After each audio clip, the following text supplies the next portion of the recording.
en essayant de m'esquiver, quand il s'est rendu compte, la super chérie, il est rentré dans un sens. C'était pas le but, c'était pas son but, bien évidemment. Moi, de mon côté, en essayant d'esquiver à ce qu'il me rentre dedans, j'ai avancé au maximum, j'ai avancé au mieux. Sinon, il m'aurait pris en pleine gueule.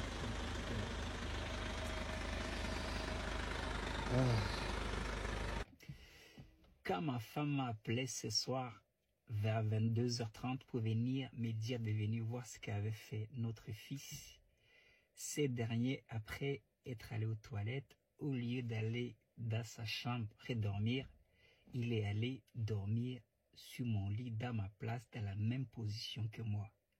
Et chose qu'il n'avait jamais fait. Du coup, ma femme m'a dit, viens voir. Je suis monté voir et je ne savais pas quoi penser. Je ne savais pas quoi faire de cela. Mais, tu sais, moi, je crois que l'homme est doté, une part de l'homme, il y a une divinité dans l'homme. On est fait à l'image de Dieu, ça c'est ma croyance, c'est la croyance de beaucoup de religions. Je suis un fervent chrétien et je crois beaucoup.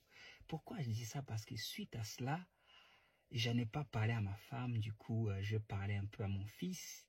Parce que avant cela, dans la soirée, je les avais un peu grondés. Parce que, bon, ma femme les avait punis, j'ai confirmé la punition de ma femme. J'ai dit, ok, si de eux-mêmes, parce que ce soit mon fils et sa grande sœur, si j'ai dit, j'ai chuté aux oreilles de ma femme en disant, si ils viennent te demander pardon de eux-mêmes, là, tu pourras enlever la punition. Et coup, après, ils sont venus, apparemment, demander pardon et tout s'est arrangé. Mais moi, comme peut-être on était un peu, je les avais grondis et je suis allé faire du sport, je suis revenu, du coup, j'ai pris le fils qui était dans mon lit. J'ai parlé, mais pourquoi tu fais ça? Pourquoi tu dors dans mon lit? J'ai essayé de parler avec lui. Et il s'est mis à rigoler un petit peu, continue à dormir. Il était dans son sommeil. Hein.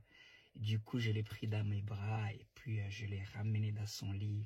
Mais en le ramenant, je sentais le besoin de lui faire des câlins. Et j'ai notamment prié pour lui. Mais pourquoi je dis ça? Parce que suite à ce qui vient de m'arriver, suite à quoi je vais de m'échapper, il y a un rapport parce que j'ai senti qu'il y avait quelque chose qui crochait au fait. Et notamment, en fait, c'est l'une des rares fois où mon fils m'a fait penser à une scène particulière que j'ai jamais évoquée d'ailleurs. C'est un jour où mon père est parti au front, il n'est jamais revenu. Ces jours-là, moi je voyais, j'étais là debout, je voyais la relation qu'il avait eue avec mon petit frère et mon fils m'a fait penser à ça. Du coup, je suis allé faire pareil avec sa grande sœur. Je lui ai fait des câlins. Je l'ai amenée aux toilettes. Je suis allé la coucher. J'ai prié pour elle et je suis parti. Et j'ai senti qu'il y avait quelque chose qui n'allait pas. J'ai senti, tu sais, j'ai senti pendant les 2-3 heures que j'ai travaillé, j'ai senti qu'il y avait quelque chose qui n'allait pas, notamment entre deux courses. J'écoutais, il y a un documentaire que ma femme m'avait filé. Un documentaire, c'est un documentaire que je passais, c'est un débat que je suivais, notamment sur le Rwanda, le Congo, tout ça. Et j'ai prié beaucoup pendant ces débats. J'ai prié beaucoup, mais je ne savais pas ce qui m'attendait. Et oui, pour faire court, oui, une voiture m'est foncée dedans, littéralement. Et tu sais, j'ai crié, tu vois, c'est comme si un train venait me foncer dedans. Je ne sais pas si c'est mon cri qui a réveillé le chauffeur pour qu'il puisse braquer à droite et que moi j'avance un petit peu. Mais sinon, je serai certainement, au minimum, je serai à l'hôpital à l'heure qu'il est. Je ne serai pas garé chez moi pour essayer d'aller dormir. Bien évidemment, je suis le choc, le cri que j'ai. La voiture m'est foncée dedans. Le gars, il dormait. Le gars, il a pris un petit coup de sommeil. Il m'a foncé dedans. Et oui, encore, il m'a encore foncé dedans. Tu sais, dans tout ça, pour conclure, moi, c'est aussi une forme de témoignage. Hein. Je rends grâce à Dieu. Je suis un fervent croyant. Pour ceux qui ne le savent pas, je suis un chrétien. Même si je vais de moins en moins à l'église, c'est vrai. Mais mon véhicule, c'est une église. J'ai pris beaucoup dans mon véhicule parce que je crois. Tu ne peux pas venir d'où je viens. Tu ne peux pas avoir traversé le Congo, avoir vu ce que j'ai vu. Les deux Congos d'ailleurs, le Cameroun, dormir dans le caniveau. Ça développe quelque chose. Tu sais qu'il y a des choses de divins je sais pas comment les gens ils font qui ont fait tout ça et qui ne croient pas en Dieu. En fait, c'est une faute divine. Ben, il y en a qui vont me dire, oui, mais si Dieu, pourquoi les autres? Oui, mais Dieu est toujours dans tout ça. Les autres notamment parce que c'est lui qui vient réclamer, le malin. C'est lui qui pousse les gens à dormir au volant, qui n'est, je sais pas, même pas, c'est lui c'est lui qui cherche, il y a toujours des forces en tout cas, je suis pas là pour te faire de la théologie, je faisais juste témoigner par rapport à ce qui m'est arrivé. C'est juste ça que je le sentais beaucoup, je le sentais et j'ai failli passer. Le cri que j'ai crié, je sais pas si c'est ça qui l'a réveillé pour qu'il puisse au dernier moment braquer. Comme ça il a braqué, moi j'ai avancé un petit peu. Et c'est là qu'ils m'ont dit, ils seraient rentrés dedans. En tout cas, le choc, je serais au minimum blessé ou accroîtrait.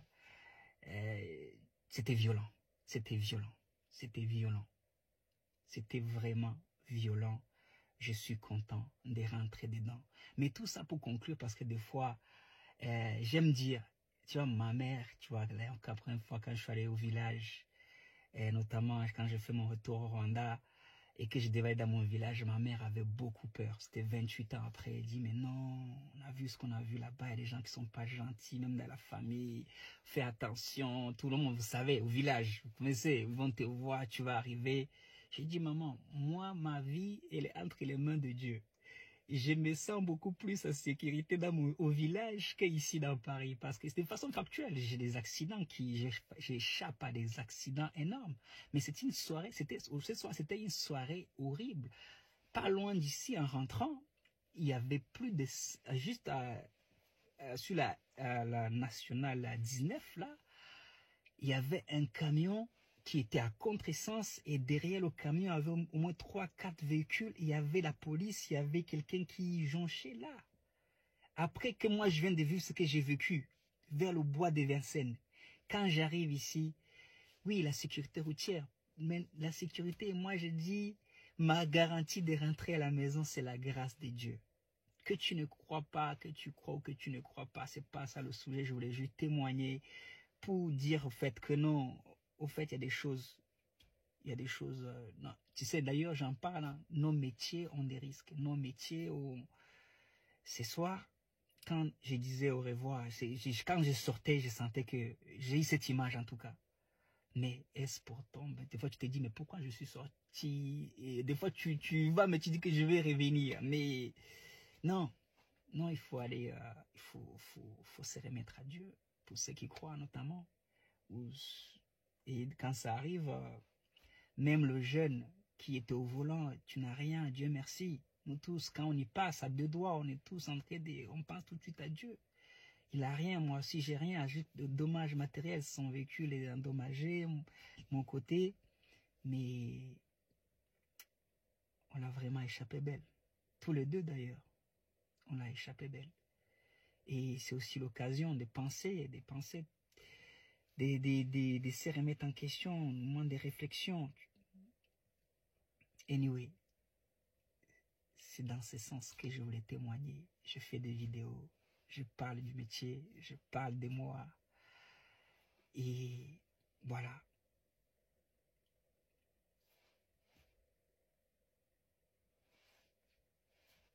God bless you.